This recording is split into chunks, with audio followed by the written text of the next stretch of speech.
Listen, I've been hurt before. I had an open door, so I told myself I never that happened again. I've been walking around.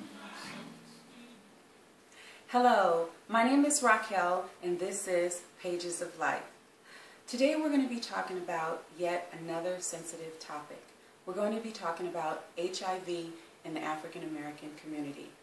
HIV is an indiscriminate killer that cuts through the social economic barriers of all races. Now, the African American community, we face one of the most severe burdens of all of the other races in the United States. Even though we only account for 14% of the population, it has been said and it has been found that we carry over 44% of all of the HIV cases. Wow, now that is something to be said. Today I want to talk about one of the reasons why, and that is our brothers on the down low. From the years of 2007 to 2010, African American females was at a boom, a high, the highest of all time for the HIV virus. And this is one of the reasons. One of the reasons was because of our brothers that were on the down low. Now, aside from obvious things that we see with our eyes, it's really hard to tell if someone's on the down low or if someone's even gay. Well, after doing some research, I went to a couple of sites and read a little bit. There has been a consensus among a lot of counselors and a lot of doctors that there are certain key things that you can look for in your relationship to see if your man is on the down low. Now, these are not the 100% foolproof that he's on the down low or that he's even cheating, but these are some things that we could take into consideration as African American females when we're in these relationships, okay? Now, the first thing is if he is no longer interested in having sex with you. Okay, that's a very generic one because there could be a number of reasons why he doesn't want to have sex with you. But let's just start there, okay? If, you know, you guys are going hot and heavy and everything has been fine, there's been no obvious changes or issues in your relationship, but all of a sudden he has no interest anymore to be with you sexually, this is something definitely that you want to think about. He may not even be, you know, on the down low, but there may be someone else. Also, if he engages in nonverbal communication with the opposite sex or with them, with another man more than he does with you. Now, what does that mean? Nonverbal communication. You know, a lot of times when men greet each other, you know, they'll do a nod kind of like this. You know, what's up? Or they'll do a handshake. You know, but if you notice that your man is actually having more nonverbal communication, like hugging and more touching and more physical with that man, this is something that you definitely want to take into consideration, you want to think about. And then he's not doing that with you, that's also something you want to take into consideration. Also, if he spends long periods of time on the phone with the same guy or maybe the two same guys all the time, now, it can be, you know, a friend that he hasn't talked to in a long time, hasn't seen in a long time. Okay, that's one thing. But if this is a consistent thing and these are people that you have never met or you know of, but you haven't really met them, and he has no desire for you to meet them, and every time he goes out and hangs out with them, he doesn't include you to go hang out with them, these are things that you want to look at. Okay, that might be a red flag, ladies. Okay, also, if he is no longer attracted to you. And when I say that, I mean, you know, a lot of times, sometimes men kind of miss the mark anyway when they're, you know, you got a new hairstyle or a new dress or something like that. You know, they really don't pay attention. But let's just say if he starts paying attention to guys now, the way they dress, you know, oh, he looks good, I like them shoes or that jacket or whatever, and he never really have done that with you, but now all of a sudden he's doing it with guys.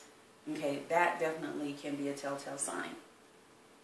Okay, let's see. Also, if he is too tired to do the romantic things, Now, brothers, I know the brothers know how to be romantic. They know how to, play that game, give that line. They know how to do it. Okay, they know what to say, how to say it, and when to say it, when they want to be with you. Now, if he's no longer taking the time to do that, if he has no interest, if he's telling you that he's tired all the time and he doesn't want to do that with you, but yet, as soon as a particular person calls, a man, and he's out that door, and all of a sudden he's found some energy to go hang out with him and to spend time with him, that is definitely something you want to think about. Okay? Now, those are just some of the signs that has been kind of like a general consensus across the board. But again, like I said, it's not 100% that this is, if your man is doing these things that, he's on the down low. But definitely, if it's more than one of those things, this is something that you definitely want to take into consideration. Because again, like I said, there was an influx of the HIV virus among the African American females, and it was because our men were on the down low. So, ladies, you definitely need to listen and take this serious, okay? There are some things that I want to share with you before I close. In the African American community, we continue to face some challenges when it comes to the risk of HIV. And one of the reasons is because as in the African American community, we tend to stay within our own race. Now, I know that a lot of people think that that's not true, but you know what? It is true. The African American males and females, we tend to only have sex within our group. So guess what? We continue to spread the virus within our group. Now, I'm not saying go out and sleep with somebody else so you can give them HIV. What I'm saying is this is one of the reasons why we continue to have the HIV virus spread within our group, because it seems like we've been loyal only to have sex within the African American community, and that has been documented and proven.